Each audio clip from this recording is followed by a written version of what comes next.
Kamusta mahal na mga manonood? Maligayang pagdating sa aking channel. Lumaki na ang kambal ni Tuba Buyak-Usten at Honor Sailak na sina Maya at Top Rap. Naging mainit na paksa kung sino ang kamukha nila.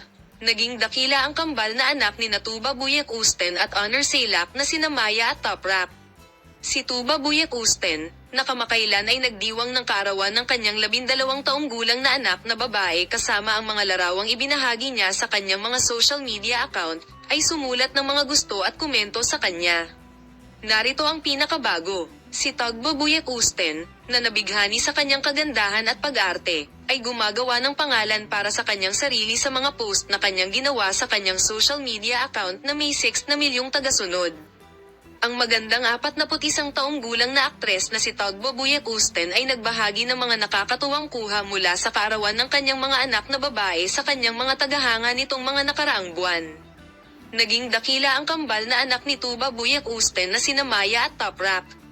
Ang mga pinakabagong post ng magandang ina na si Tuba Buyak-Usten, na madalas na nagbabahagi ng kanyang mga masasayang alaala sa aking mga anak na babae at Top Rap sa kanyang Instagram account, ay din ang sentro ng atensyon sa pagdiriwang ni Tuba Buyak-Usten ng kaarawan ng kanyang kambal na sina Top Rap at Maya na may ganitong mga frame.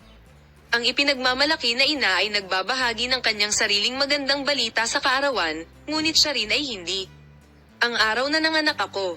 12 taon na ang nakalipas. 12 taon, isang kamangha-manghang yugto ng paglalakbay. Isang napakagandang paglalakbay, sa buong paligid ng pag-ibig sa lahat ng anyo nito. Ika-19 ng Nobyembre taong 2024. Ang ama ng mga anak na babae ni Tuba Buyak-Usten ay ang napakasikat na Maya at ang sikat na aktor na si Honor Sailak, ang mga ama ng lupa.